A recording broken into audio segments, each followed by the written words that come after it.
Spoilers ahead for all things Last of Us, the games, the TV show, the everything.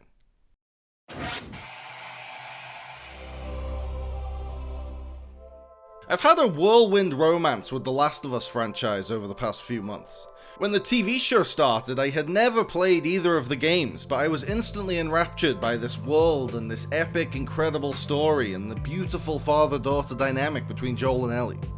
So time heals all wounds, I guess.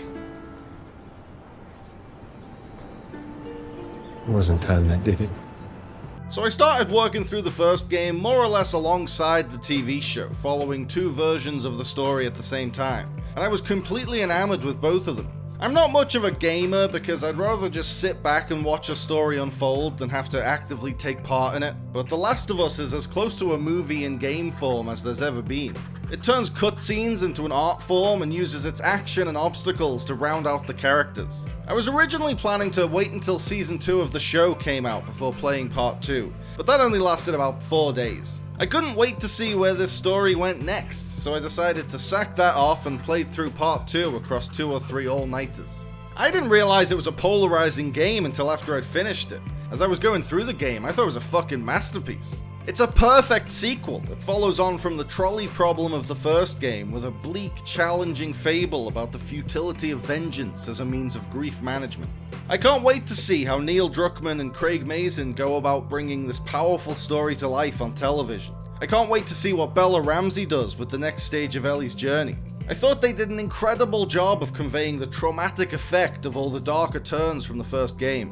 At the beginning of the season, Ellie is a naive, wide-eyed kid, and throughout this journey, her childhood innocence is chipped away by the horrors of inhumanity. And Ramsey captured Ellie's loss of innocence with heartbreaking authenticity. I can't wait to see what Ramsey does with the even darker turns that await Ellie in part 2. But as excited as I am to see how they adapt the second game into the next chapter of the TV show, I'm also a little wary because The Last of Us Part 2 is nowhere near as easily adaptable to TV as Part 1. Every major plot point from the first game fit neatly into a 9-part TV series in more or less the exact same order they appeared in the game, but adapting The Last of Us Part 2 for television is going to be a much more daunting challenge.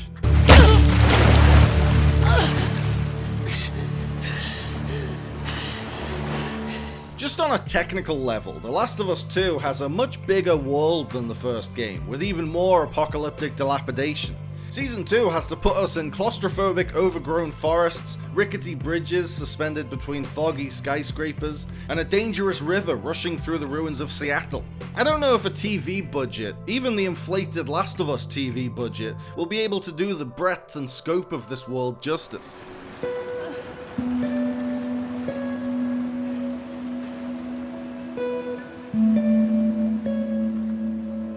The Last of Us Part 1 had a more or less linear narrative for the showrunners to chop up into a few episodes of television. It even has a kind of episodic plot divided into distinctive chapters. The second game, on the other hand, is a much bigger story with a timeline that moves all over the place. I've seen some suggestions that they could turn all the Jackson flashbacks into Season 2, then use The Last of Us 2 Ellie-Abby revenge narrative in Season 3.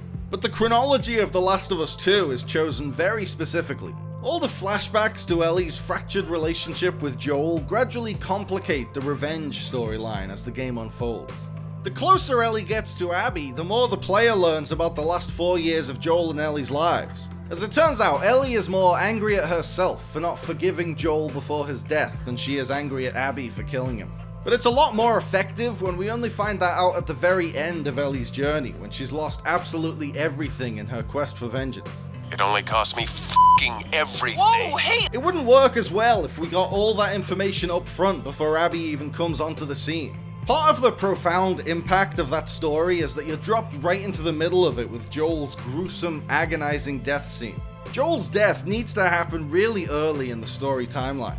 It throws the audience off and tells them right away that this story won't be what they expected. It also contextualizes all the flashbacks that will come later on. If you linearize that story, you take away most of its power. Druckmann and Co. structured the game very carefully. The story needs to unfold in that particular order to have maximum impact. That's her. That's the one who killed him. Story structure aside, the biggest challenge faced by The Last of Us Season 2 is bringing Abby into the picture. Abby is one of the most controversial and heavily trolled characters in the history of gaming, and I can only imagine that toxicity will get even worse when a wider audience of insecure men are introduced to her intimidating physique and assertive personality. I personally think Abby is a really strong, interesting, sympathetic character, and the game does a great job of making you hate her immediately, then forcing you to slowly empathize with her as the game goes on and you see her side of things. But it was much easier for the game to make that empathetic connection because it can force the audience to actually be Abby. No matter how immersive a TV show is, it's always going to be a third-person experience. I say we go to court. Yes, let's go to court. We're a bunch of assholes who take up a whole hallway with our conversation. Unlike the game, the TV show won't be able to put the audience in Abby's shoes quite as literally, which might make it trickier to win them over.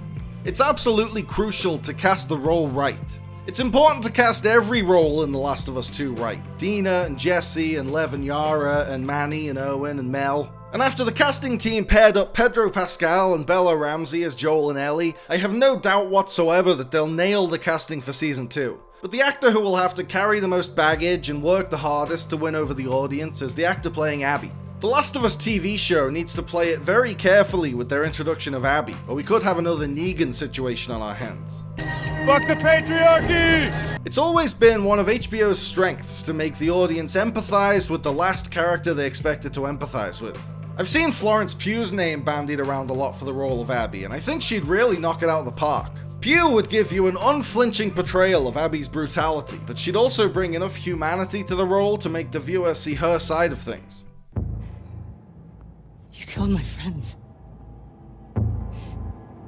We let you both live, and you wasted it! There's also the issue of splitting up the humongous narrative of The Last of Us Part 2 into hour-long chunks for TV consumption. Part 1 fit neatly into one season of television, but Part 2 is such a huge, epic game that it might need to be spread across like 3 or 4 seasons. And then you have to decide where to take a break and make the audience wait a year to continue the story. I think the opening of the second game up to Joel's death could be done as a really great supersized Season 2 premiere episode. Open just like the game, with Joel confessing to Tommy about the Firefly massacre. The cold open of the Season 2 premiere could pretty much be a shot-for-shot remake of this sequence, cutting between Joel's confession and harrowing flashbacks to the end of Part 1.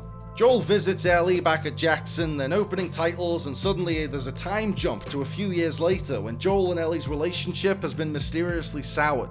Then we get a sort of day-in-the-life storyline showing Ellie on a typical everyday patrol, introducing key characters like Jesse and Dina. Meanwhile, Joel and Tommy encounter a stranger in the wilderness. They save her from a horde of infected and safely return her to her group, who suddenly turn the tables on Joel and Tommy as Abby, the woman they just saved, reveals she's the daughter of the Firefly surgeon Joel killed and she's been plotting her revenge ever since. Don't act like you heard of us or something. Because they have. Ellie arrives just a few seconds too late to save Joel as he's brutally beaten to death with a golf club, and Ellie swears revenge against Abby, and cut to black. Then TV audiences get a week to let that shocking early twist from the game sink in. Players of the game were instantly catapulted a few months into the future and sent off on the road to revenge. But viewers of the TV show will just have to sit with the horror of Joel's death for a whole week, fueling their own desire for retribution, before episode 2 onwards dives into the big, messy, complicated revenge story at the heart of the game. You could end Season 2 on Abby arriving at the theater and attacking Ellie, and begin Season 3 with a few Abby-centric episodes retelling the Seattle Days section from her perspective. But again, that wouldn't be as effective as the game. The game immediately takes you into Abby's perspective 3 days earlier, and uses gameplay to actively endear you to the character. TV audiences might not have the same reaction if they watch this character kill Jesse and shoot Tommy, then wait a year for the next season to start, only to spend the first half of that season hanging out with Joel's killer, and Ellie's only involvement in any of it is as an off-screen villain. Instead, the TV series could use its cross-cutting abilities to chronicle the 3 days in Seattle from Ellie and Abby's perspectives at the same time, cutting back and forth between the two and contrasting them with one another. This cross-cutting technique might take out some of the big surprises, like when you find out the sniper tormenting Abby was Tommy all along, but I think it's worth sacrificing a couple of big reveals for a more dynamic viewing experience.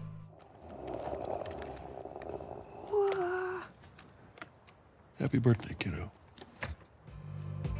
Some of the flashback sequences could be their own episode, particularly Joel taking Ellie to an aerospace museum for her birthday and staking out a building together like old times. That'll be a really beautiful episode, wedged right into the middle of the Seattle revenge portion of the story, with no other actors besides Pascal and Ramsey.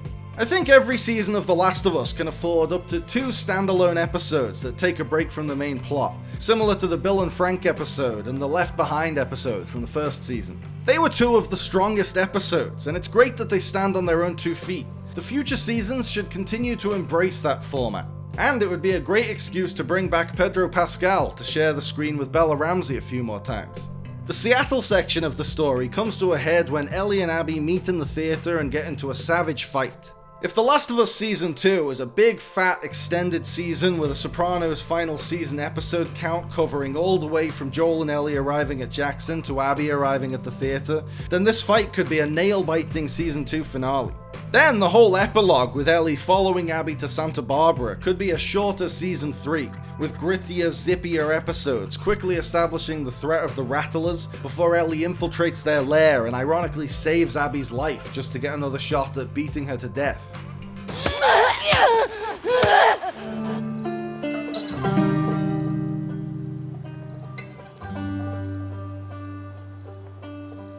Wherever The Last of Us Part 3 is going, the TV show should save those storylines for a new season. The ending of The Last of Us 2 is tailor-made to be a touching season finale on TV. Ellie and Abby's fight in the ocean is a bleak, brutal, visually stunning, emotionally harrowing climactic scene. And then there's the beautiful postscript as Ellie returns to an empty house, perfectly visualizing that she gave up everything to pursue vengeance for Joel's murder, and finds that she can't play the guitar Joel gave her anymore because Abby fucked up her fingers. And then we get one last flashback depicting the fateful night that was often talked about but never shown. Joel and Ellie get into a big public argument which was discussed by Dina and Jesse and everyone else throughout the game. But then we see that Ellie paid a visit to Joel later that night and said that she hadn't forgiven him for what he did to save her, but that she was willing to try to forgive him. And suddenly it all clicks into place. Ellie was so desperate to avenge Joel because she never got the chance to fully forgive him.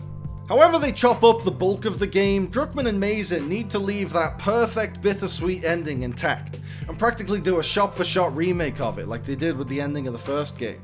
I was supposed to die in that hospital.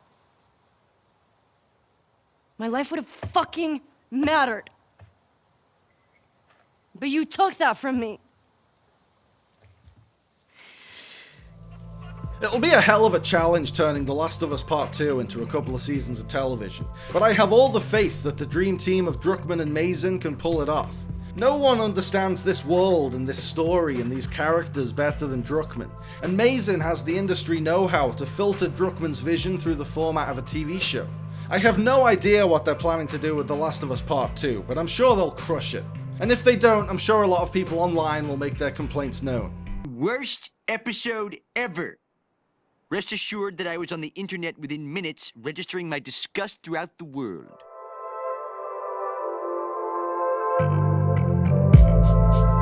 Thanks for watching, guys. I hope you liked the video. Remember to like and subscribe and click on the little bell. And also seize the day and call your mom and be kind to yourself.